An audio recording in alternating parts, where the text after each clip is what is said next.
Tervist!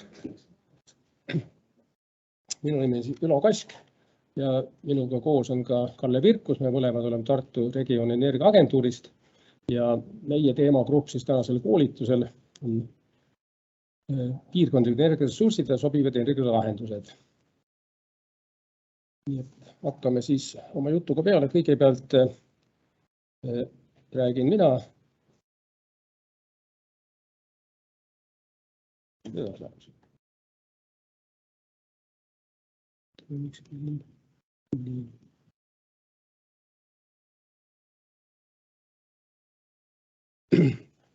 Kõigepealt räägime siin natuke taastuvatest energiaallikatest, siis Kalle räägib energiasäästlikust kasutamisest, siis hiljem veel soojuspumpade paigaldamisest natukene ja siis perspektiivis energiasalvestuse võimalustest.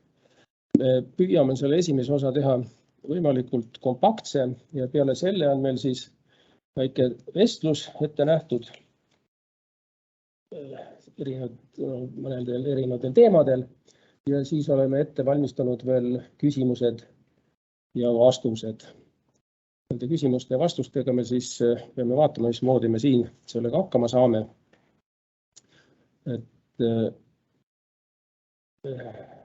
Ja selle vestlusega ka, ega väga palju selliseid veebipõhiseid vestlusringe ei ole olnud, et kõik on natukene uus meile ja võib-olla ka teile. Aga siis alustame taastuvatest energiaallikatest. Ma arvan, et see on paljudele teada, aga ei ole võib-olla paha üle korrata, et taastuv energiaressurss ehk taastuv energiaallikas ehk siis taastuv energiavaru on selline energiaressurss, mida saab kasutada lakkamatult.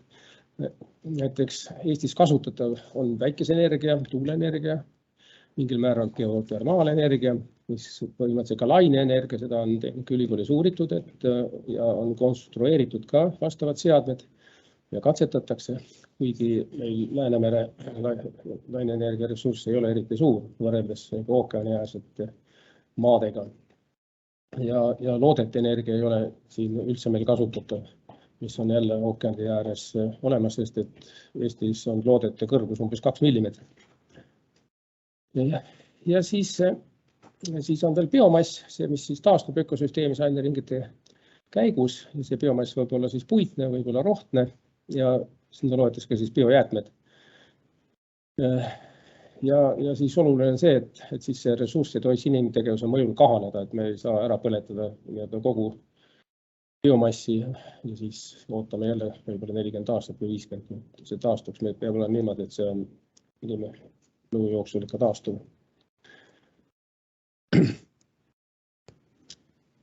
Nii, kui siin nüüd näidata neid energiaressursse, mida me siin omame, siis kõige suurem ketas on päike.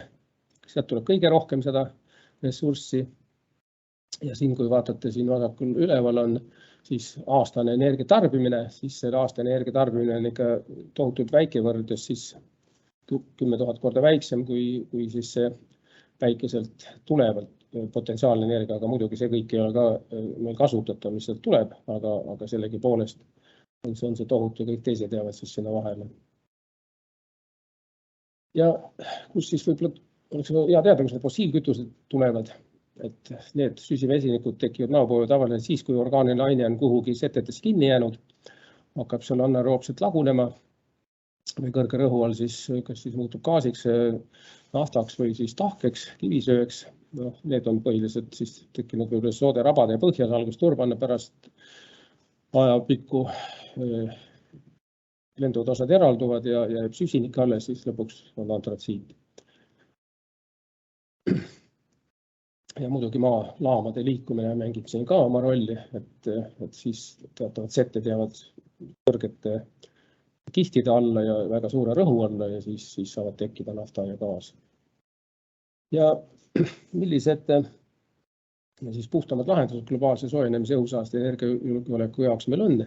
Elektri tootmiseks peetakse siis tuult, geotermaalsoojust, lainet, päikese kiirgust ja otseses kasutamiseks motoelektrist elementidega, siis laineenergiat ja hüdroenergiat. Ja siin on veel selline väljend nagu CSP, mis on siis kontsentreeritud päikese energia kasutamine, siis päikese energia abil toota auru ja sellega käitada turbiine ja auru saab säilitada üle öö, nii et see saab töötada siis ööpäev ringi. Nii et meile soovitatavad on siis tuul, vesi ja päike ja siis peale selle on meil siis elektriakud ja siis vesiniku töötav kütteelement näiteks. Ja mis ei ole siis soovitatavad on siis tuumaenergia, kuigi seda vaadatakse ka nüüd ringi, et kui tulevad need 4. põlvkonda tuumajaamad, mis on suht ohutud või ongi praktiliselt ohutud, siis tuleb võib-olla nii-öelda tuumarenessanss veel ka. Aga siis süsi koos siis salvestuse sidumisega on siiski praegult nii-öelda vaatluselt väljas. Kuigi salvestuse sidumisega tehakse tööd, aga see on ülikallis praegult veel. Ja siis nii-öelda esimese põlvkonna biokütused nagu siis maisi piiritus ja siis hiljem ka tselluloosne piiritus, need püütakse siis nüüd vältida.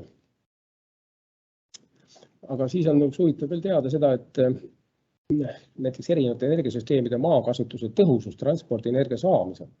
Et kui vaatame siin, et me saame päikeseenergiat kasutada siis fotoelektriliste elementide teel ja siis sealt seda akusid käitada ja autot käitada. Või siis me teeme siis taimede vahendusel biokütuseid ja kasutame siis seda olemasolevates mootorites, mis võib-olla tundub nagu, et oleks hea mugav, et mootorid ei ole vaja vahetada ega midagi, sama autoga saame sõita. Aga kui te nüüd selle siin natuke põhjalikumalt läbi loete, siis te näete, et me saaksime autodega sõita siis 50 korda või et päikeseenergia niimoodi otsene kasutamine on 125 korda efektiivsem, kui seda kasutada siis biokütuste vahendusel. Et see näitab ka, et tulevik on pigem siis elektriautode poole või siis biogaasiautode poole, kui nüüd siis otseselt, mida biogaas on jäätmetest tehtud, kui siis otse nüüd taimede vahendusel. Ja üks oluline indikaator on niimoodi ROI ehk investeeringute saadav energia. Et see on siis niimoodi, et energiaväljund jagatakse energiasisendiga ja siin on siis toodud, et see ROI 7 on siis nagu see baasnumber, et millest siis allapoole on siis et see on mõte see, et kui energiaallikad on võimalik kasutada võimalik odavalt, siis jääb hind madalaks, ehk selle suhe väheneb, kui energiaallikas ammendub ja muutub arvuldasemaks, seda raskem on seda kätte saada või toota, siis läheb see ROI suuremaks.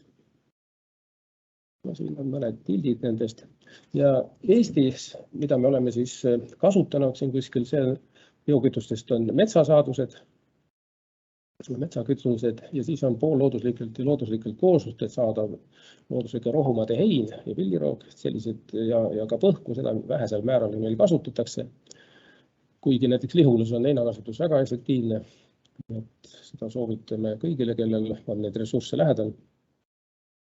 Aga siis tulevikus võib-olla on ka vetikad ära kasutatavad, siis olmetööstusjaamade bioloogiline osa ja biogaas, siis prügile ja reoveegaas, nii-öelda põllumajandusjäätmed, mida meil ka kasutatakse. Ja Eestis on siis ressursid on siis kiirkasvulised puuliigid, kiirkasvulised rohtaimed, õlirikkad kultuurid, etanolikultuurid, kuigi nüüd neid etanoli ja õlirikkad kultuure tänapäeval enam ei toetata, ei soosita nende tegemist biokütusteks. Et on jäänud siis veel rohtaimed ja võib-olla siis puit, aga mitte võib-olla siis ka puit nii-öelda puupõlluna, vaid pigem siis raiejäätmetena.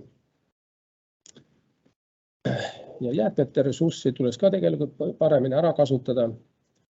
Neid läheb ka väga palju veel seni lihtsalt prügilasse või läheb siis ka osaliselt Viru jaama.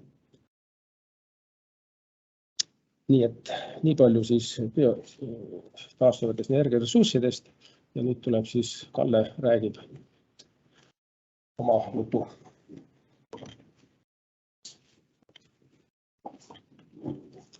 Tere, mina Kalle Virkus. Ma oma juttu tavaliselt alustan sellest pildist, mis ütleb, et hooned ei kuluta energiat, vaid seda teevad inimesed, sest et ühtegi hoonet, millel oleks vajadus enda olemasoluks energiat kulutada, ei ole olemas. energiatarbimist hoonetes alustame me tegelikult juba ehitusmaterjalide, algmaterjalide kaevandamisega, nende tootmisega ja transpordiga. Siis kasutame energiat ehitusprotsessis ja see, millest tänapäeval kõige enam räägitakse, hoone kasutamine, soojus, elekter ja gaas, see on siis see, mis tegelikult on meil ka energiamärgise aluseks. Aga hiljem kulub energiat veel ka hoone hoolduseks, remondiks, asendusmaterjalideks ja nende transpordiks ja lõppude lõpuks ka hoone lammutamine ja jääkide ümbertöötlus nõuab energiat. Ja kõike seda mõjutab ja planeerimine ja kavandamine ja selle planeerimise ja kavandamise mõju hoonetes energia tarbimisele on kordades, mitte protsentides ega kümnetes, vaid ikkagi kordades.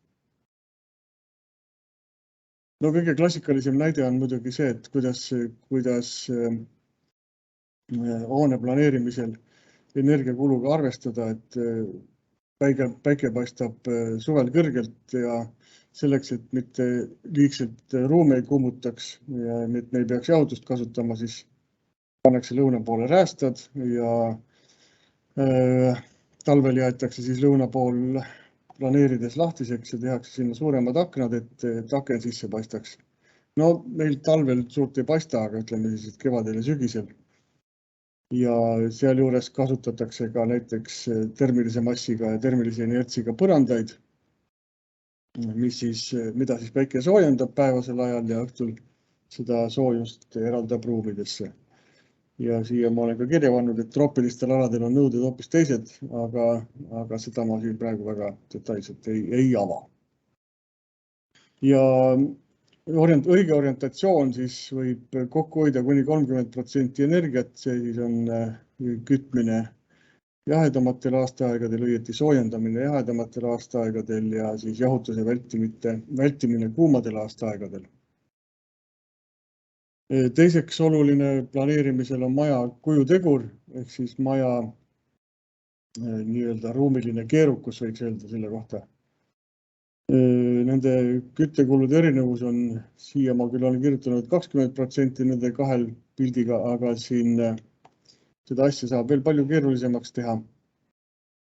Kujutegureid arvetatakse siis kas piirete pindala suhtes kubatuuri, siis ruutmeetrit kuupmeetrisse või piirete pindala suhe maja köetavasse pinda.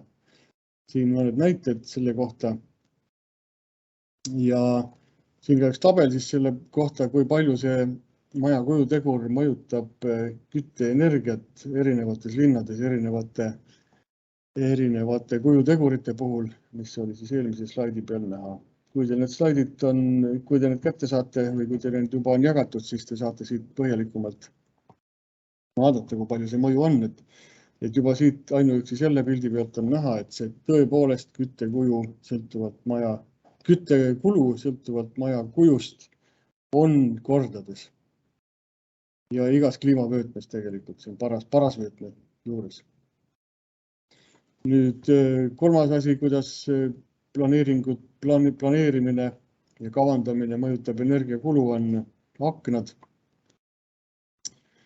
Ehk siis akende keerukus ja suurus, akende vahepostid, impostid varjutavad päikesekiirgust ja töötavad külmasillana, mis siin pildil siis väidetakse, et aknad C energiakulu on aknad C omast 40% suurem. Ja meil siin Põhjamaades on kombeks hästi suured aknad teha, mis on üks rikkuse tunnuseid. Ja kui te nüüd vaatate siin selle pildi pealt, et väga suurt tähelepanu pööratakse seina soojapidavusele, siis selle pildi peal seina suurt ei olegi. Põhiliselt ongi aknad ja akna vahepostid, mis nagu näitab, et see on kas suvine ruum või väga halvasti planeeritud, kui ta talviseks ruumiks on mõeldud. Ja planeerimine algab meil sellistest üldplaneeringutest ja detailplaneeringutest. Detailplaneeringus peakski olema siis juba ette nähtud hoone kuju mingil määral, hoone orientatsioon, katuse kaldanurk selleks, et oleks võimalik paigutada päikesepaneele sinna elektri tootmiseks. Ja ka näiteks sellisel, jätta piisav pind ka maasoojuspumba jaoks, kõiki selliseid asju detailplaneeringutes arvestada peab ja on võimalik. Siin siis üks hea pilt sellest, kuidas on loodetavasti hästi planeeritud hoone, kus on päikesepoolsed õuetoad, nii-öelda rohelised toad, palju ruumi päikesepaneelide paigutamiseks ja siis hoone korruselu siis on ka enam-vähem mõistlik.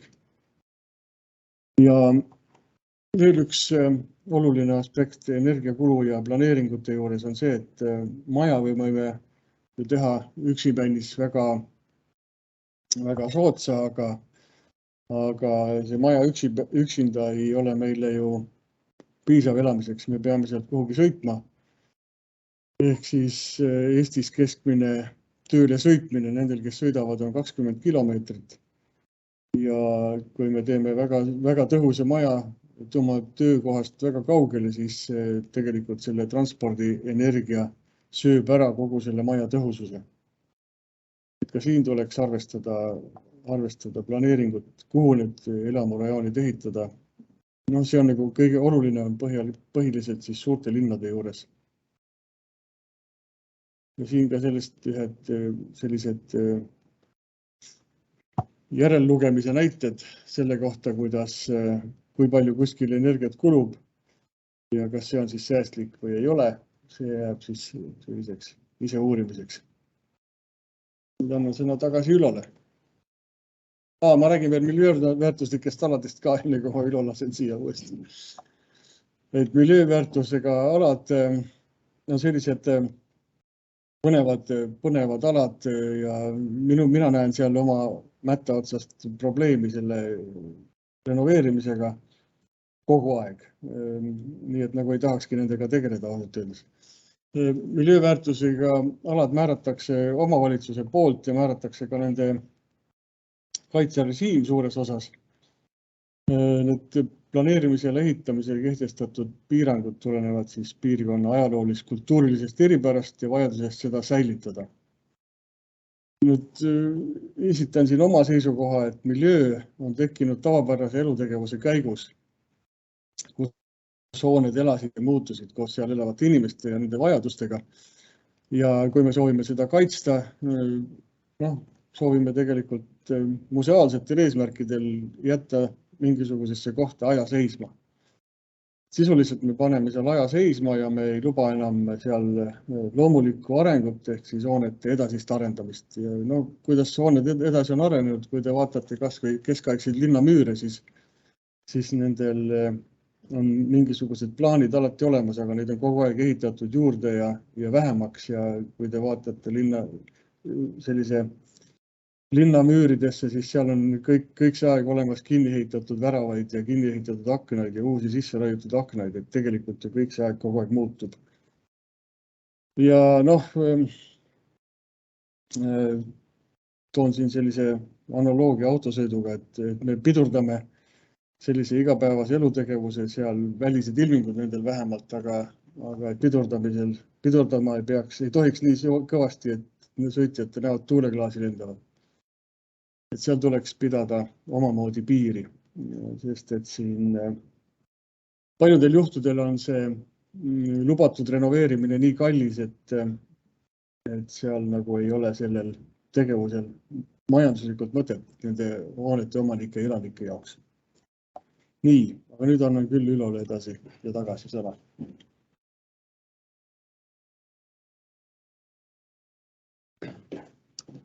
Siis natuke heitsoojusest ja heitjahutusest. Need on need teemad, mida siis ka Majandusministeerium töö tellimisel ette nägi, et neid kergelt puudutatakse, sest need on mingil määral tuleviku teema. Heitsoojusel on inglise keeles mitu vastet, te leiate neid, kas on waste heat, excess heat või on veel midagi. Et see on tootmisprotsessi vabanev ja seal kasutust mitte leidev soojus. Nii et heitsoojuse teke on mis tahes energia muutumises termodünaamiliselt paratamatu, et energia üldiselt tase kogu aeg langeb ja lõpuks muutub soojuseks, madala temperatuurseks ja siis lõppkokkuvõttes kiirdub veel kõik kosmosesse. Aga heitsoojuse tagasi suunamine tootmisse, näiteks kas siis kütteks või vee soojendamiseks võimaldab kokku hoida loodusvarasid, kütused näiteks, ja vähendab ka saastatust, selle tõttu on see siis oluline. Eesti keeles kohtati sõna veel ka jääksoojus, liigsoojus, aga siis püüame kasutada siis heitsoojust, mis tähendabki siis kõike seda eelnevat. Ja heitsoojust võib olla siis nii varjatud kui ka ilmne ehk tajutud. Üks on see, mis on näiteks seal mingisuguse sisaldub niiskuses õhus, kui see kondenseerub, siis kondenseeruv soojus eraldub see. Ja allikad tööstuses võivad väga erinevad olla. Saame siis vaadata siin, kus tööstuses need võib olla, põhiliselt siis energia tootmises, kui elektrit toodeks, siis soojus kaasnev produkt või siis me võime ka siis niimoodi, kui põhitegevus on soojus, siis võime kõrvalt ka elektrit saada, aga üldiselt soojust loetakse siis kõrvalproduktiks. Ja mineraalide rafineerimine, põlevkivi tootmisel tekib soojus, tsemendiklinkide tootmisel Eestis kahjuks nüüd see lõppes. See tuuakse väljast ja siin jahvatatakse, siis lube tootmise, klaasi tootmise, paberimassi tootmisel. Need asulad, kus sellised tootmised on, need tihtipeale on saanud ka kasutada ettevõtte heitsoojust. Näiteks Kehras oli paberitööstuse kõrvalt sai siis Rakes näiteks kunagi lubjatööstuse kõrvalt. Järvakandis klaasi tootmise kõrvalt, nii et neid kohti on küll, kus on seda heitsoojust väikselt kasutatud. Tänapäeval on neid kohti ausalt öelda küllaltki vähe, kus tööstuslik heitsoojus läheb kaugküttevõrku üks näide. Näiteks Tartus. Sinna. Ja siin on üks pilt siis ühest uuemast võimalusest saada hulka heitsoojust, see on andmekeskus, serveripark. Saugel nüüd on ta väljanägemine juba palju varem, ta on valmis. Mõne eelmine aasta selle pildiga talvel. Ja sinna tuleb siis üsna suur serveripark, lõppkokkuvõttes võib-olla kuni 32 megavatti võib see tulla, aga serveriparkidega see huvitav lugu, et sellest peaaegu 90% läheb kõik soojuseks. Suhteliselt madala temperatuurseks soojuseks 33-36 kraadi. Ja kui see nüüd soospumpadega tõsta kõrgemale temperatuuri, siis on võimalik seda väga hästi kaugküttevõrkudesse juhtida. Soomes on selliseid kohti juba üsna palju ja nad on üsna tasuvad, aga see konkreetne asub vähemalt vist 5 kilomeetri või rohkem kaugusele otse toru vedada Õismäe soojusvõrgust. Nii et ja see võib osutuda jah siis esialgu takistuseks, et see soojus saaks ära juhtuda, aga esialgu ta ei ole ka täisvõimsusega, ta on osalise võimsusega. Nii et arenemisruumi seal on. Nüüd soojuspumpades natukene, et võib-olla tuletame meelde üldse soojusvarustusviisid. Meil on olemas siis kaugküte, paljudes asulates on meil olemas ja mida ka vaikselt arendatakse, aga on ka kohti, kus see on siis lõpetatud ja on mindud üle jälle taas lokaalküttele, kus igat hoonet köetakse siis eraldi ühest kesksest allikast, kas siis maasoojuspumpaga või siis katlaga, aga siis on veel kohtküte, kus siis igat ruumi köetakse eraldi. Ja on siis vastava majandus- ja taristuministri määrusega nõuded energiamärgise andmisele energiamärgisele välja toodud siis meil hoonete kütmisel kasutatavad energiaallikad, need on siis kaugküte, mis on siis soe vesi. Ja siis on kütused, kas siis tahked, vedevad või gaasilised, elekter ja siis on järeltoodud soojuspump. Soojuspump kasutab meil ka reeglina elektrit ja siis muud energiaallikad, kellel on siis päikesekollektor, millega saab sooja vett või veel mitte kütuseelemente ja veel mikrokoostoootmisseadmeid, aga pea need ei tule siis meile. Ja soojuspumbad on siis sellised seadmed, mis kasutavad mille siis termodünaamilisele protsessile, mis seal toimub freooniga või mingi muude agentsidega, siis me saame madala temperatuurse soojusallika temperatuuri tõsta sellise temperatuuri, nagu me siis vajame. Näiteks lähtetemperatuur peaks siis olema natukene nullist kõrgem, siis 2-20 kraadi, näiteks seal mereveel võib olla 2 kraadi või siis siis soovitud temperatuur on siis 25–55, aga saab ka kõrgema kui 90 kraadini, aga see on siis palju kallim. Õhksoojuspumpadega, jah, nendega me saame ka siis -25 kraadi juures veel natukene sooja. Nii et siis soojuspumpades on siis maasoojuspump, horisontaalne kontuur, vertikaalne kontuur ja puuraugud. Horisontaalne kontuur vajab sageli küllagi suurt maa-ala, selliste suuremaid kinnistud on tavaliselt maapiirkondades ja sinna seda siis pannakse. Vertikaalsed kontuurid on siis sellised, mis siis mingid spiraalid pannakse maa sisse mõne meetri sügavusel. Aga siis on eraldi puuraugud, mis võidakse teha ka seal 50–100 ja rohkema meetrini.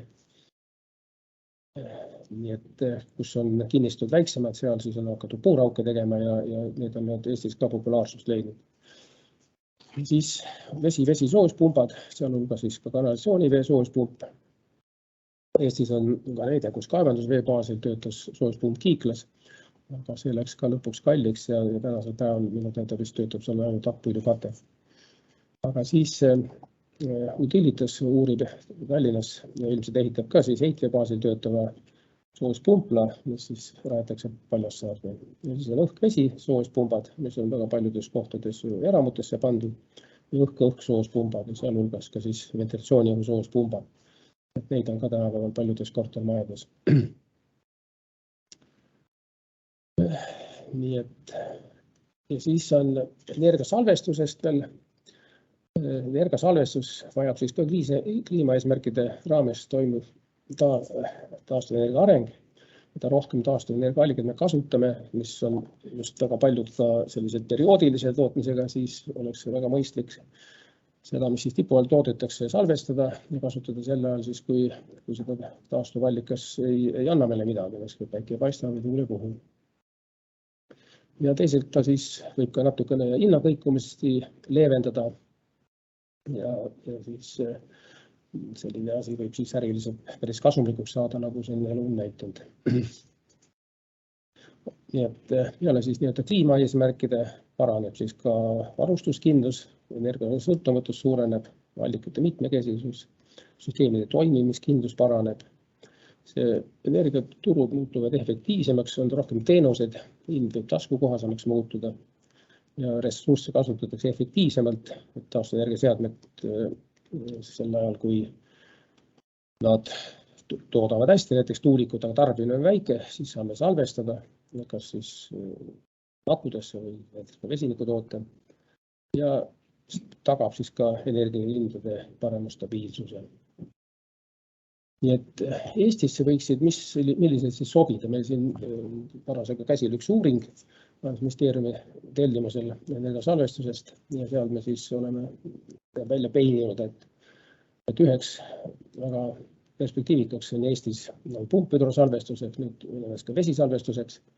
Need on suuremamahulised, ühte kavandatakse Paldiskisse, Pakri poolsaarele 500 megavatti ja siis teine planeeritakse Estonia kaevandusse 50 megavatti. Siis teine on siis elektrokeemiline salvestus, 5, esimene mehaaniline, teine elektrokeemiline, liitiumi-ioon-akud, tulevikus ka võib-olla siis naatriumi-ioon-akud. Need on, kuna liitiumit maakorras vähem, kipub otsa saama, siis naatriumit on palju rohkem. Aga naatriumil veel see salvestusvõime energiatihedus ei ole veel nii suur, aga see ka arenevad. Liitiumi-ioon-akudega on juba tehtud Leedus näiteks selle 200 megavatine akupank, Eestis planeeritakse neid ka. Juba ostetakse maad ja kavandatakse esialgu küll niisugused pisemaid, aga Kiisa alajaama lähedusse ka plaanitakse juba megavatist ja suuremad. Siis on veel läbivooluakud, nendest me pikemalt rääkima ei hakka, aga need oleks siis alternatiivid, neid on maailmas vähem kasutusel veel, aga need ka arenevad. Ja siis on soojuslik salvestusviis, ehk siis vesiniku valmistamine. Et seda veel vesiniku toodetakse tänasel päeval küll põhiliselt maagaasist. Seda ei saa lugeda roheliseks vesinikuks või taastuvate allikate baasil oleks roheline, aga see eeldab ka, et see hüdrolüüsi kasutada ja siis selle kokkuvõttes see kasutegurid lähevad suhteliselt alla, kui niimoodi edasi-tagasi toimetada, aga teatud juhtudel võib ta ennast õigustada.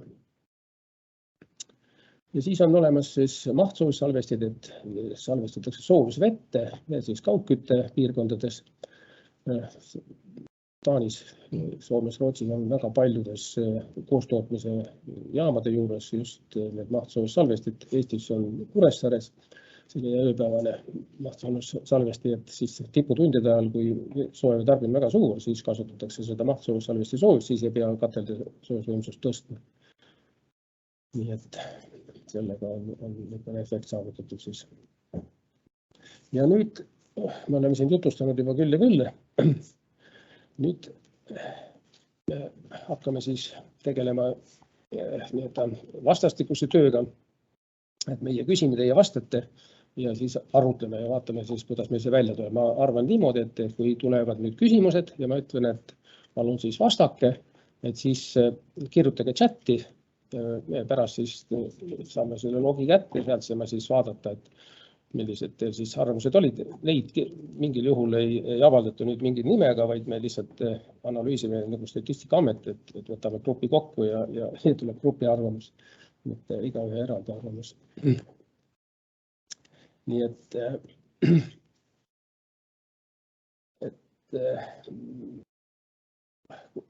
esimene küsimus võiks siis olla, et milline on energiamajanduse mõju kliimale ja selle leevendamise võimalused, aga nüüd ma selgitaksin siis veel mõne sõnaga, et mis me mõtleme üldse energiamajanduse all, et energiamajandus on üks väga lai mõiste, et see tegeleb siis nii energia ammutamisega, muundamisega, siis kütuste edastamisega, muundamisega või kütuste muundamisega, siis energia edastamisega ja tarbimise korraldamisega. Nii et niimoodi laialt ja teiseks, et energiamajandus on siis osa kogu energeetika valdkonnast, kuhu siis veel kuuluvad energiatehnika ja energiapoliitika. Nii et kui me vaatame siis energiamajanduse suure ringina, seal sees on siis 2 väikest ringi, energiatehnika ja energiapoliitika. Aga nüüd siis küsimused, jah, et mida te arvate, kirjutage lihtsalt kas siis jah või ei, et kas energiamajandus mõjutab üldse kliimat? Milline on teie arvamus selle koha pealt, et pange siis kohe chati, kas siis jah või ei. Nii et natukene aega anname mõtiskleda. Ja saan vastata pärast. Ja siis nüüd järgmise küsimus, siin oli suhteliselt lihtne. Siin on lihtsalt, et kuivõrd te olete energiamajanduse alase diskussioonidega ja kirjandusega ja ajakirjandusega kursis.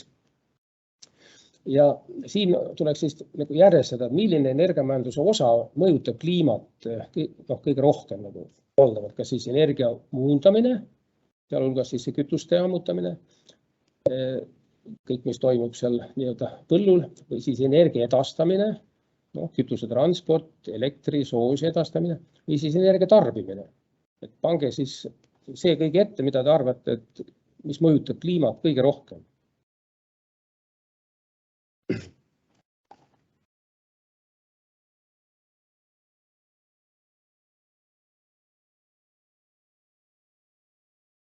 Edastamine siis elektri ülekanne ja kütuse transport elektrijaamadesse ja siis gaasi edastamine toruga. Kliima on siis igasugune tarbimine siis nii tööstuses, kodumajapidamises, automades, igal pool, kus me energiat kasutame, mille kõik tarbimise all, et ei maksa mõelda see, et meie kodune tarbimine, et selles ei maksa kinni jääda. Meie linnade valgustamine ja meie lendamine ja see on kõik energia tarbimine.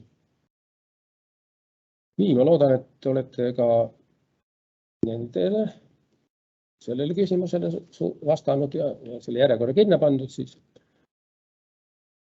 Ja nüüd läheme siis, võtame veel ühe küsimuse vahelduseks. Ka mis puudutab ikkagi energia tootmise mõju keskkonnale.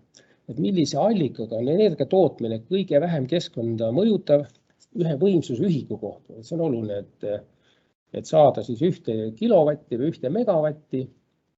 kätte, et milline see siis kõige rohkem mõjutaks, kas kui me siis ükskõik millise biokütuse baasil me siis toodame bioenergiat, põhiliselt puitkütused meil siin Eestis, siis kas siis tuulepargid maal või merel, kas siis hüdrojaamad, kasutame vooluvee energiat või siis päikesejaamad, PV on siis fotovoltaik ehk fotoelektriliste elementidega, mida meil siin väga palju igal pool ümberringi on. Ma just täna käisin veel vaatamas siin ühes Pärnu firmas, paigaldades ka küllalt suurt päikesepaneelide parki. Mõnda aega tagasi sai tehtud sellele ressursi auditi ja siis PRI rahastas seda, nii et sinna tuleb ka väga suur. Nad kavandavad veel suurt akuparki, siis see on ka väga tulnud ja CSP on siis Concentrated Solar Power ehk siis kontsentreeritud päikese energiajaamad, kõrged tornid. Ja siis viimati tuumaenergia. Et siin on ainult siis nagu üks vastus, et milline nendest siis bioenergia, tuul, vooluvesi, päike või tuumaenergia kasutab siis või mõjutab ühe tootmisvõimsuse ühiku kohta kõige vähem keskkonda. Nii et siia tuleb siis arvestada ka tema rajamine ja siis kogu tema eluea jooksul toodetud energia. Et kuidas see siis mõjutab. Hüdrojaamasid on ka mitmesuguseid, et osadel on tohutud veehoidlad taga, teistel on väiksemad veehoidlad taga, nii et need on ka erinevad, mõelge neid ka.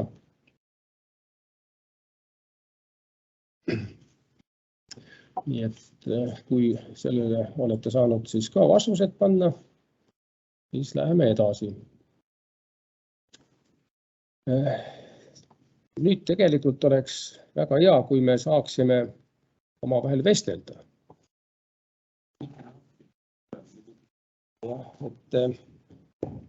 Et kui me nüüd siis küsime, et siis püüdke keegi siis vastata. Et milline on kohaliku omavalitsuse energiasäästu potentsiaal, võimalused ja kuidas seda rakendada. Et kui keegi on nüüd kusagilt kohalikust omavalitsusest, siis mõelge siis oma omavalitsuse energiasäästu potentsiaalile. Kas te olete juba seda kasutanud või ei ole seda, ja kas seda peaks üldse määrama ja kui peaks siis, et kes siis seda peaks tegema seal kohalikus omavalitsuses. Kas te leiate, et on oluline energiasäästu potentsiaali määrata? Siin me põhiliselt mõtleme siis hooneid, aga miks mitte ka siis katlamaja, kui teil seal on, ja kaugküttevõrku. Kas keegi soovib vastata?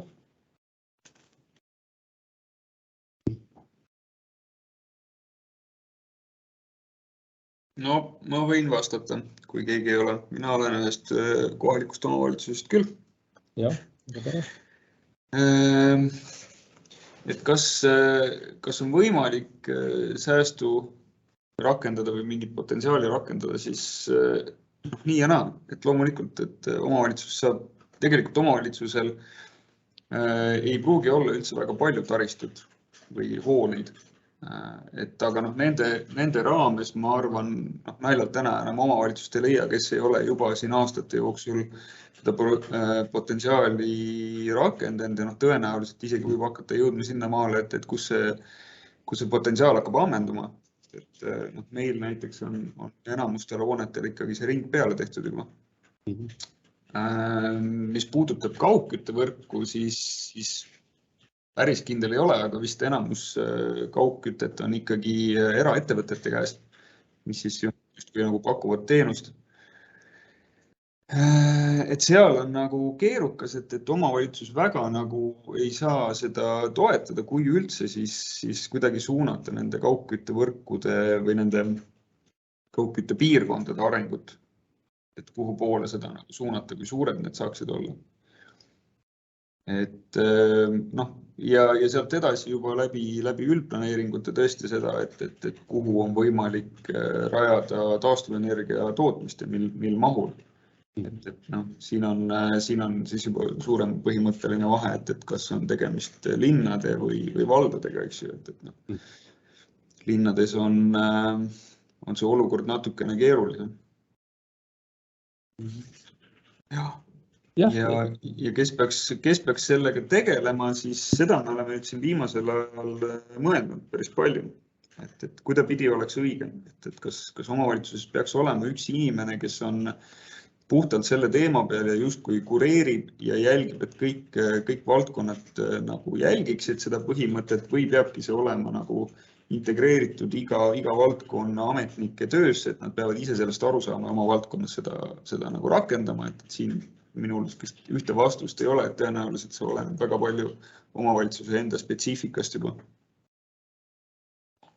See on jah, õige lähenemine, sest mida suurem on omavalitsus, ma mõtlen, et ka rahaliselt võimekam, nendel ehk on võimalik eraldi spetsialisti palgata, aga mis te arvate sellest mõttest, kui see spetsialist oleks näiteks maakondlikus arenduskeskustes näiteks, maakonda enam nüüd ei ole küll, maavalitsust, aga maakondlik arenduskeskus on, et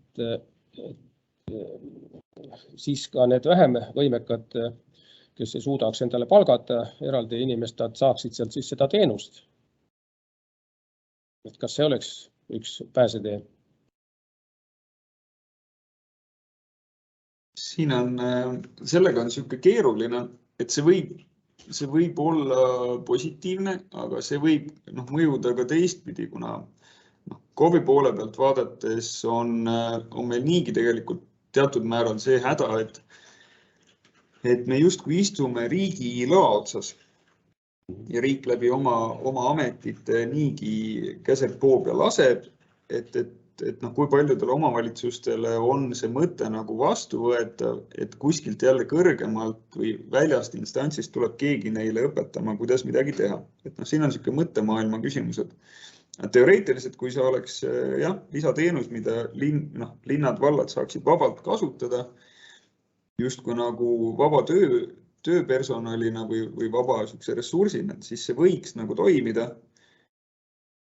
Päris kindel selles olla ei saa, et ta niimoodi käima läheb. Siin oli mõte ka see, et kuna nende andmete kättesaadavus, mida oleks vaja, millest oli juttu siin eelmises töötoas, siis see oleks võib-olla lihtsam korraldada ühel sellisel väljaõppinud spetsialistil, kes oleks siis mingisuguse piirkonna ülene, näiteks seal samas maalkonnas arenduskeskuses, et sealt saaks siis kõike vajalikke andmed natuke lihtsamalt kätte, et iga omavalitsuse töötaja peaks hakkama otsima, ei tea, kus kohast neid. Et see võtab ka tohutult aega ära, on bürokraatlik, et siis nagu ühildada need, et sellel inimesel oleks seal siis maksimaalselt tööd, et ta saaks samas toetada siis päris kohaliku omavalitsuse spetsialiste. Ma teen selline skeem umbes on Taanis, kus igas nende omavalitsuses on siis, olenevalt siis selle suurusest, aga tavaliselt on seal kuskil 1,5–2,5 inimest, kes on siis riigi poolt maksustatud või palgatud. Ja siis, kui seal on rohkem inimesi, siis need töötavad siis teenusepõhiselt. Nii et need suudavad siis mis tahes energeetika küsimustes kodanikele seal abiks olla ja ettevõtetele ja kõigile.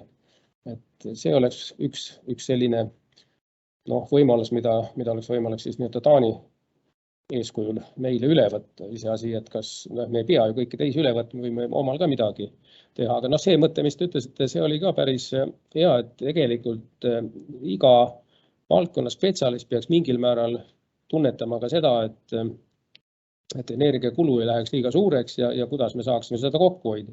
Ja see on ilmselt siis jälle koolitamise küsimus, aga kui ametnikud tihti vahetuvad, siis läheb asi natuke raskeks ja eks kõigil on tööd nii palju, et palju sa ikka nii väga igal pool kohal jõuad käia, nii et eks need probleemide pundar on paras. Või mis te arvate?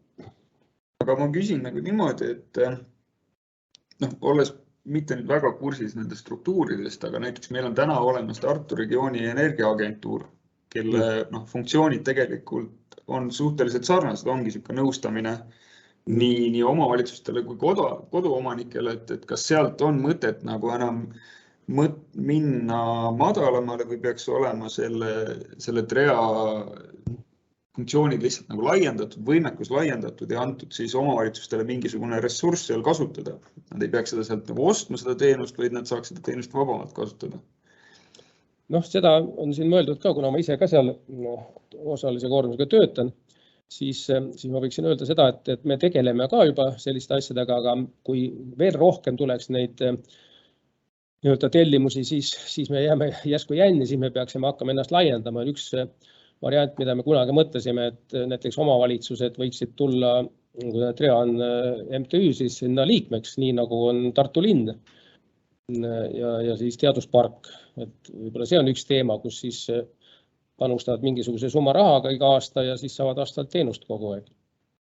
Aga need on võib-olla mugavamad, kui on tõesti niimoodi otse teenusepõhine, et pöörduvad siis, kui midagi vaja on. Muidu vastal juhul jääb mulje, et me iga aasta maksame, kas me ikka saame nii palju tagasi.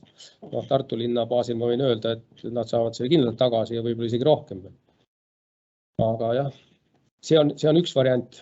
Aga see näitab ka, et need energiaagentuurid on ühest küljest asjalikud, meil on neid vähe, üks ainuke praktiliselt. Aga on siin riike, kus need on mitmed kümned ja energiaagentuur on seal mõnel pool igas või selles munitsipaalis. Või siis natuke suuremas Poolas vojevoodkonnas mõnel pool rajoonis. Niimoodi. Aga ma arvan, et kui need on ka need piirkondlikus arenduskeskustes, see ei ole ka paha, sest KredExi inimesi juba on seal, nii et kui need nüüd võtaksid asja natuke laiemalt ette ja koolitaksid ennast muudel aladel ka välja, siis pole viga. Nii et nad on paljudes asjades hakkama saanud, mõnedes asjades pöörduvad tõesti TREA poole ja saavad sealt siis täiendavat infot. Nii et jah, selles mõttes on teil tõsi, et osaliselt on niisugune organisatsioon on, kui me vaatame Eestit, siis me tervet Eestit ei suuda veel katta, aga Lõuna-Eestis küll.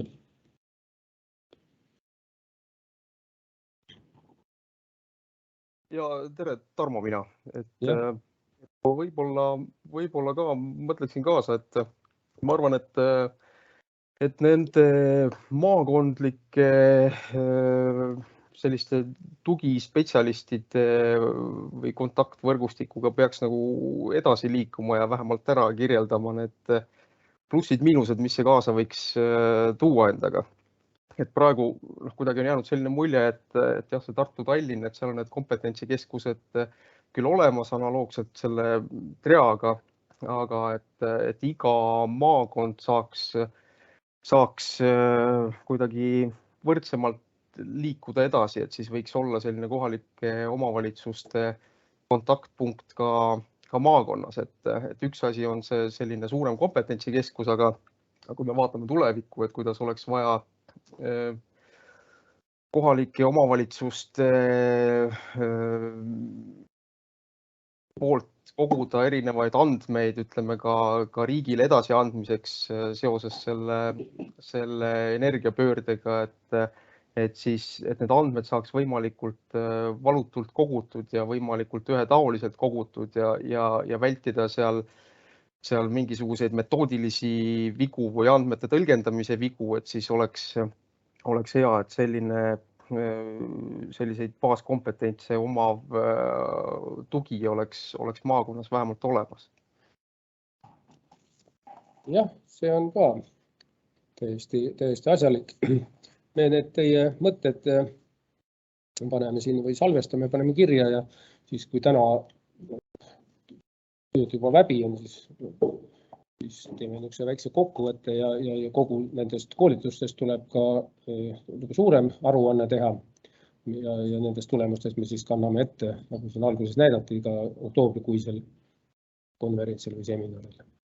Aga läheme nüüd natukene edasi, muidu me jääme siia taha, et milliseid energiatõhususe eesmärke peab või kas üldse peab arvestama omavalitsuste tegevustes, hangetes ja planeeringutes, et mis on selle arvamus?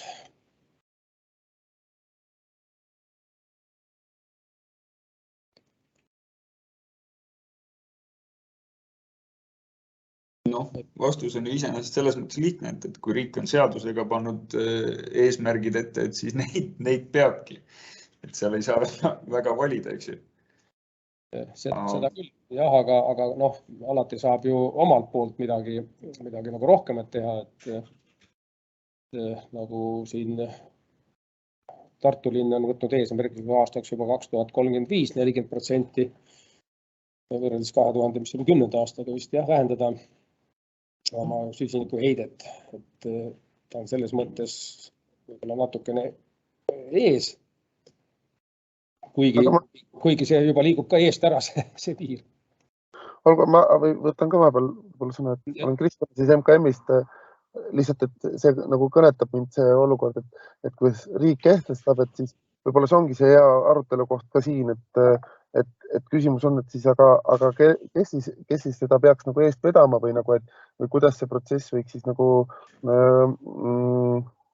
välja näha, et ehk seda energeetikat ei ole ju nii-öelda ministeeriumil vaja ega tegelikult riigil kui abstraktsel olevusel ei ole nagu vaja, aga on vaja seal, kus on majandustegevus, kus inimene elab või seal, kus ta töötab, ja siis kuna me selliselt oleme, ütleme laialt kitsamale, et me lihtsalt oleme haldusalaselt selliselt jaotatud, et koosneme kohalikest omavalitsustest, et siis minu nagu mõte siin on selles, et see ei tohiks olla nagu sunduslik või nagu see, et riik ütleb, et nii peab olema, aga et mis on puudu sellest, et kohalik omavalitsus nagu ise ütleks, et kuulge, aga parim võimalik tehnoloogia on see, kuidas me nii-öelda igapäevaselt kasutame vähem energiat ja maksame selle eest nagu vähem, sest meie inimestel on siis nagu lihtsam elada ja atraktiivsem nagu tööl käia näiteks või tööstust luuagi kas või.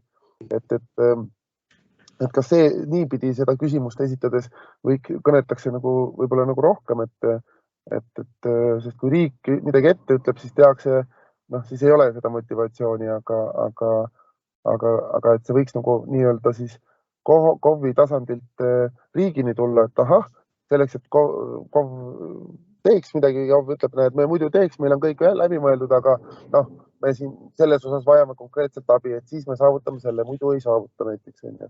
Kas midagi sellist nagu võiks nagu siin? Ja ei, ma ütlen ausalt sellest, ma vabandan, et eks ta oli pool naljaga nagu öeldud, et loomulikult ma saan aru, et riik ei ole nagu keha oma iseenesest, me olemegi riik ja me oleme võtnud need suunad ja seadused ikkagi mingil suuremal eesmärgil. Aga paraku nii nagu see vestlus alati on, eks ju, et kas me omavalitsusena tahaksime seada endale kõrgemad eesmärgid, nii ütleme energiatõusus kui võib-olla oma linnakeskkonnas, oma elukeskkonnas. Loomulikult tahaksime. Aga nii nagu ka riigis, ka meil vaatab eelarve näkku, eks ju, omavalitsuse finantsautonoomiast rääkida, täna ei tahaks hakata sellest, et loomulikult ma arvan, et küsimus ei ole isegi selles, et me ei tahaks endale panna kõrgemaid eesmärke. Eks omavalitsused seda ikkagi ju tehakse ka, aga paraku siin lihtsalt võimalused seavad väga tugevalt, see rahaline võimekus seab väga tugevalt piirid ette, mis ma olen siin meil on olnud järjepanu siin erinevatel nädalatel nüüd ka riigi poolt veetud rohepöörde seminare ja sellised küsimustike asju. Seal on ka täpselt see, et üks asi, mis tõesti mida võib-olla võiks mõelda, et kuidas seda strateegiliselt seda kõike saaks paremaks teha, ongi see, et omavalitsus saaks panna sellist head pikka plaani endale paika, kuidas nende eesmärkideni jõuda, oleks vaja teatavat selgemat ülevaadet või selgemat kindlust selles osas, et kuidas meil on võimalus saada finantsvahendeid. Et rohepöördega on täpselt sama teema, et me võime ju teha endale suured plaanid järgmiseks 10 aastaks, aga tegelikult me ei tea, meil ei ole lihtsalt ka parema tahtmise juures endal neid vahendeid. Et täna riik küll rahastab neid, aga rahastab seda projektipõhiselt, aga seda, et kui me mingi projektiga hakkame minema, et kas ta ka 3 aasta pärast, need tegevused on järjestikulised, et kas 3 aasta pärast seda meedet enam tuleb, mida meil on vaja, et seda edasi teha, seda me ei tea.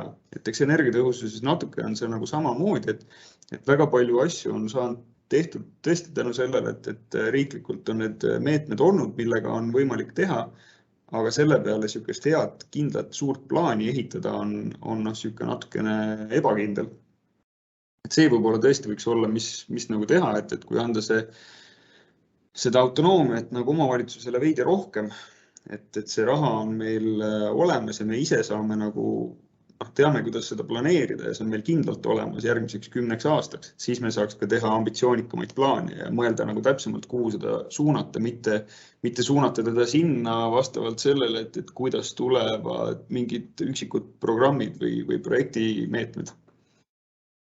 Okay, aga see on huvitav küll, sest et siin on ju plaan, et kui me räägime, et mis need kulud on, siis sageli ütleme ju, ma saan aru, kui kohalike omavalitsuste nii-öelda energiakulusid panna paika, siis tegelikult see kulu on ikka päris meeletu, mis praegu ikkagi ju tuleb kanda, sest energiakandjate hinnad on nagu kõrged, aga näiteks just see, et kuidas siis nagu teha ka nutikamalt, et ma saan aru, et ütleme, mida täna siin teises grupis räägitakse kindlasti on seesama kogukonna energeetika või see, et kas nagu pikaajaliselt sellised taastuvenergia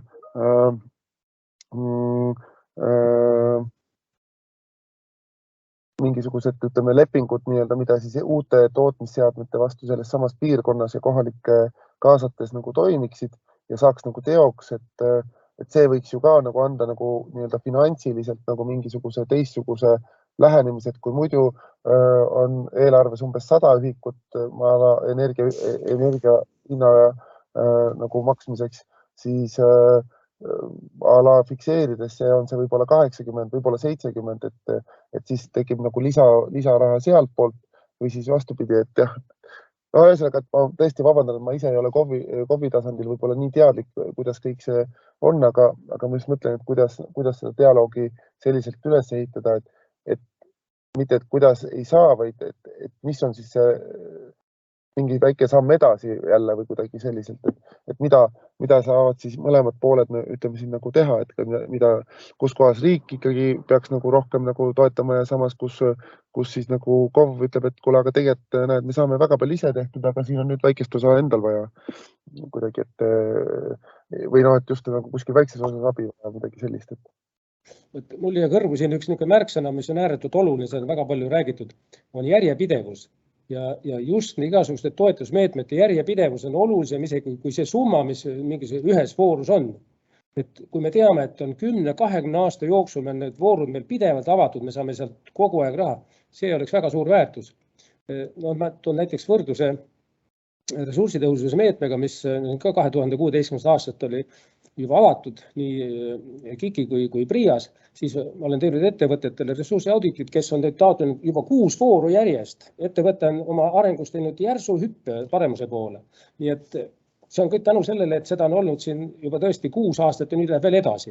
Nii et samamoodi on tegelikult KredExi toetused, mis on meie majade ilmed märgatavalt parandanud, et minge kuskile Lätti või Poolasse, seal ei ole see asi nii arenenud, kui meil on, et on ka toetused ja kui see nüüd edasi läheb, siis läheb selge see, et ta ei lähe nii kiiresti, kui me tahame, aga vähemalt rong liigub. No ja ma saangi aru, ongi vist see suur arutelu koht, et kus üldse nagu praegu nii või naa ju valitsuse tasandilgi praegu ju ongi need lähenemiste küsimused ja ma saan aru, COVID on ka erinevad, et nii-öelda võetakse nagu erinevaid selliseid lähenemisi, et kas siis nagu kas uut reedides praegu või et kas tuleb nagu laenurahaga midagi teha või siis tuleb nagu kuidagi püksirihma koomale hoida ja et siis nagu kuidagi nii-öelda pitsitada kuskilt ja et ongi nagu erinevad lähenemised ja mis on õige või vale, seda tegelikult ongi väga raske ju paika panna, sest seda me kõik nagu ütleme oma enda väärtusmaatriksi tasemel on ju, et ja KOV-id ajavadki oma asju omamoodi ja üks ütleb, teeb teistmoodi, teine teistmoodi, aga et kuidas nagu sellest kohast siis nagu edasi minna, et kui me räägime energiasäästust, et kas nagu see on kaardistatud, et KOV-ides, et kus see koht on, et näed, et täna meil on, ma ütlen 100 ühikut kulutame energiale, aga kas meil siis see potentsiaal on, mina sain aru, et on kõikidel põhimõtteliselt kaardistatud, nii palju kui ma aru sain, või väga paljudel, aga et mille taha siis see jääb, et kas ainult raha taha või aga kui kui sa iga aasta maksad 100 ühikut energia eest ära ja näeksid, et energiasäästuga saaksid nagu, ma ei tea, 20 ühikut kokku hoida, et siis see tähendab ju seda, et isegi tehes nagu kas laenurahaga või ise see kulutus ära, et siis 5 aasta pärast sa oled nagu selle eeldatavasti nagu tasa teinud selle investeeringu, et nagu sellist mõtlemist on ka nagu või kuidas öelda, või on need nagu plaanid sellisel tasemel olemas, et numbrid on kõik nagu paberil olemas, aga lihtsalt, et kas ei ole nagu raha, siis nii-öelda, või on seal mingi muu probleem ka, et miks ei võiks nagu seda teha, või on näiteks mingi teadlikkuse küsimus ka või nii edasi. Minu meelest on väga oluline ikkagi see planeering, see võib-olla jäädakse natuke kinni mingisuguses üldplaneeringus või mingisuguses valla mingi strateegilises plaanides, aga tegelikult plaanimine hakkab ju praktiliselt ju hoonepõhiselt, kui on, ma olen ise teinud päris mitmele linnale omal ajal näiteks koolide ja lasteaedade ülevaade, et millised tuleks siis kõigepealt, üldse milline nende olukord ja millised tuleks nüüd kõigepealt võtta käsile ja mida võib siis hiljem teha, et kus on kõige suuremad kulutused, see tuleks nagu kõigepealt korda teha ja siis vaadata ka seda, et millised üldse alles jätta, et kas on kõiki hooneid üldse vaja ja või milline siis sealt maha võtta. See väga palju on meil ka sellised hooned, mis tehakse küll korda, aga mõne aja pärast ei olegi seda enam vaja, sest et kas ei ole lapsi või muid kasutus sellele. Nii et ka see on ääretult oluline, et sellisel tasemel planeerida, sisult hoone kaupa ja ka seda, et ei oleks niisugust asja, nagu mõnel pool on olnud, et kunagi oli Viirase näide, kus suur kutsehariduskeskus arenes nagu omaette, läks sisult lokaalküttele ja siis kaugkütte omakorda tegi kõik asjad korda ja kulutas sinna ja lõppkokkuvõttes suur tarbija kadus ära ja hind tõusis. Et selliseid displaneerimisi ei oleks, et omavalitsus võiks ikka ühtselt vaadata vähemalt kaugkütte piirkonna ulatuses. Et sellepärast on toodud see, et planeering ei tähenda kogu planeerimist, vaid hoone kaupa sisuliselt. Aga ma nagu lõpurepliigina kuidagi Kristjanile selles mõttes vastaks küll, et kui su küsimus oli, et kas kõik on raha taga kinni või on mingeid tegureid nagu veel, siis mina julgen öelda, et täna ikkagi see suurem kivi, mille taga me kinni oleme, tõesti on raha. Sest et ma usun, et suurtel omavalitsustel enamuses on ikkagi niimoodi, et meil on laenupiir ette antud riiklikult, see maksimummäär.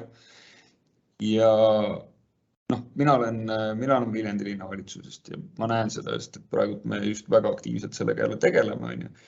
Et isegi kui me nüüd võtaksime niisuguse eesmärgi tõesti, et lähme all in, paneme 10-12 miljonit ja teeme oma hoonefondi korda niimoodi, et me saaksime hakata säästma kommunaalide pealt päriselt, siis meil juba lihtsalt tulebki see piir ette, riik ei luba meil nii palju laenu võtta.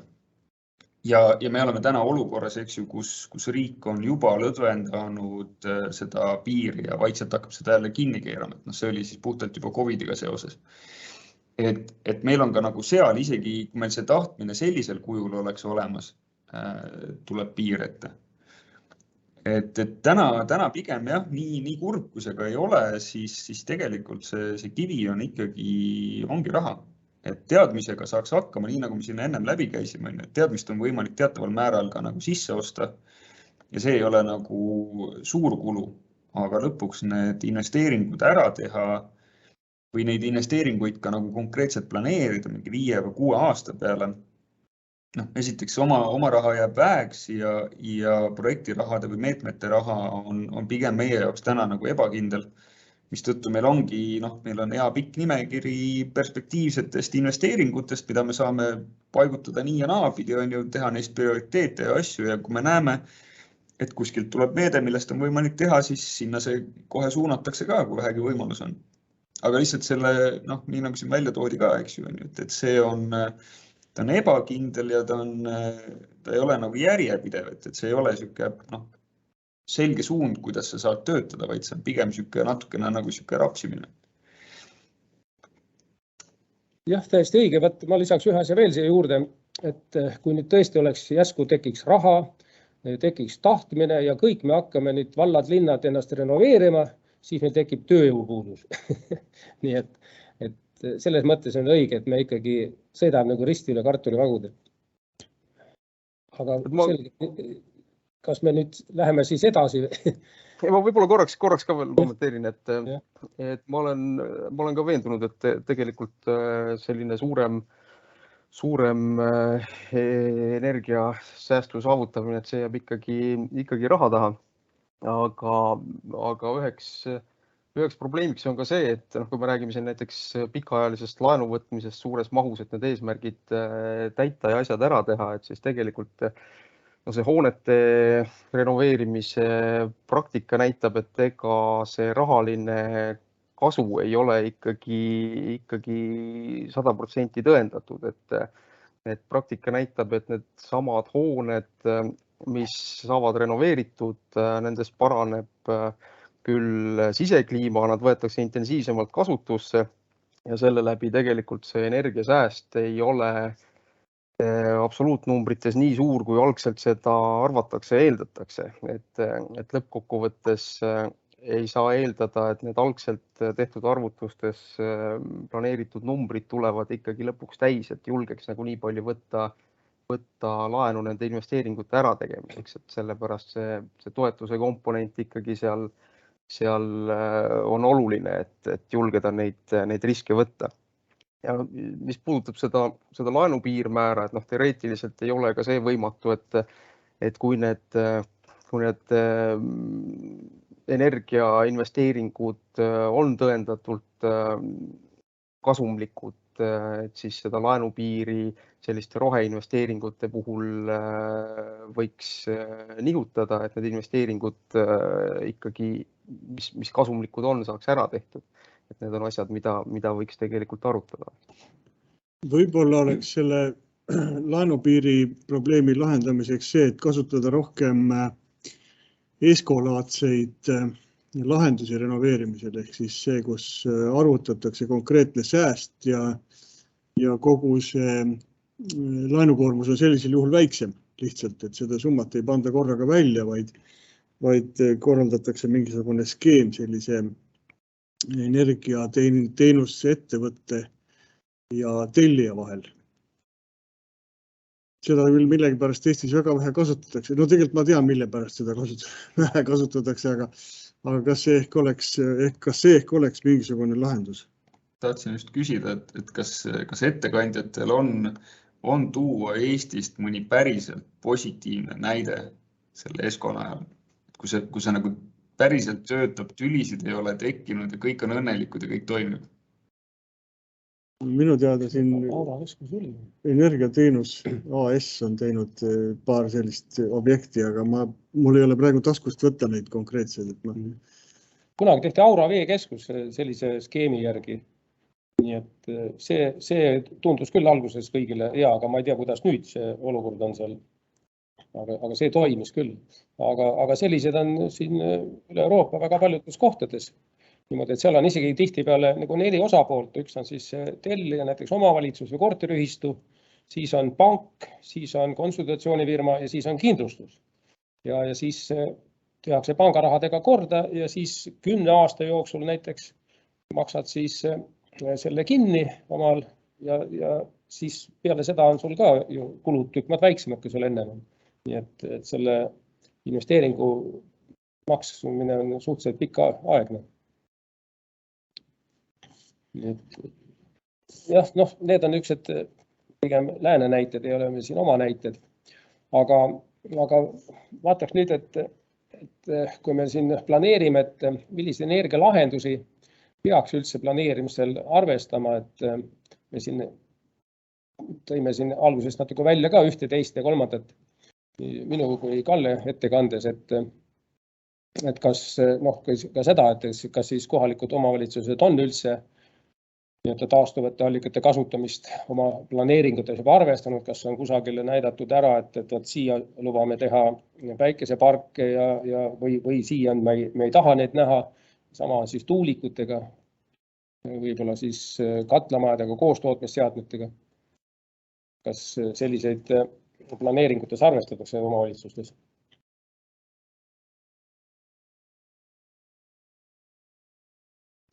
Lühike vastus, mina võin oma omavalitsuse põhjal öelda, et ikka planeeritakse, ikka arvestatakse.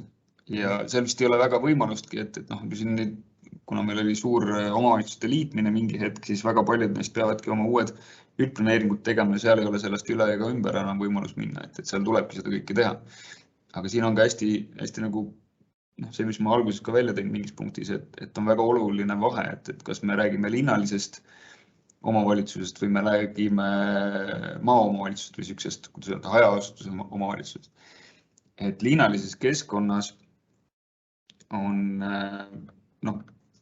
kogu see teema on oluliselt piiratum ja oluliselt keerulisem. Ja minu meelest on siin üks oluline siuke mitte vasturääkivus, aga siuke mõttekoht, et väga hea, et meil on MKM esindaja siin olemas, et see on ka jälle üks siuke hästi suur teema, et mida võiks nagu arutada. Kuigi loomulikult suurlinnades nagu veel teravam, väikestes omavalitsustes võib-olla mitte nii väga, on nüüd see, et kui me vaatame väga tehniliselt, et kui me paigaldame 10 ruutmeetrit või ütleme suurema, 50 ruutmeetrit päiksepaneeli üritame paigutada linna kuskile hoonete vahele versus see, et me paneme ta piltlikult öeldes põllu peale, siis on selge, et see 50 ruutmeetrit on seal põllu peal kindlasti efektiivsem, sest et ta on muudest mõjuritest oluliselt puhtam. Me ei piira teda mingite asjadega, me ei pane teda hoone peale, kus ta tegur on tegelikult väiksem, sest et me ei saa teda õigesti välja suunata ja tõenäoliselt on tal varjestuselemente. Aga täna kogu meie mudel, kogu meie energiatõhususe mudel on üles ehitatud sellele, et sa sisuliselt pead, kui sa tahad taastuvenergia lahendust kasutama, sa pead selle energia tootma, oma krundil. Et siis sa saad tõendada mingisuguse hoone energiatõhusust. Kui sa tahad seda alla tuua, et siis sa pead selle tootma seal krundil. Samas me potentsiaalselt raiskame ära selle materjali olukorras, kus me tegelikult selle sama materjalist saaksime rohkem energiat, rohkem kasu saaksime kuskil mujal. Ehk siis, et kas oleks mõeldav liikuda kunagi nagu selle peale, et näiteks kui ma teen kuskile vanalinna keeruka hoone, ma olen valmis investeerima sellesse tehnilisse lahendusse, aga mul lihtsalt füüsiliselt ei ole ruumi ja võimalus seda teha. Et ma ostan endale mingisuguse õiguse või mingisuguse maatüki võib-olla 5 kilomeetrit linnast välja ja ma panen selle võimsuse sinna püsti, kus ta saab päriselt toimida. Ja tagan selle siis kas sertifikaatidega või mis iganes moel ma nagu näitan, et see on selle projekti raames pandud ja see energia virtuaalselt siis müüakse nagu sinna kinnistule ja on arvestatud sellesse bilanssi, aga ma tegelikult sama ressursi eest saan rohkem energiat, kui ma selle sama kinnistu peal saaksin. Mina näen siin tegelikult probleemi hoopis, et vanalinnas ei tohiks üldse mingit energiatõhusust väga karmilt nõudagi, et oleks vaja neid paneele kuskil veel toppida.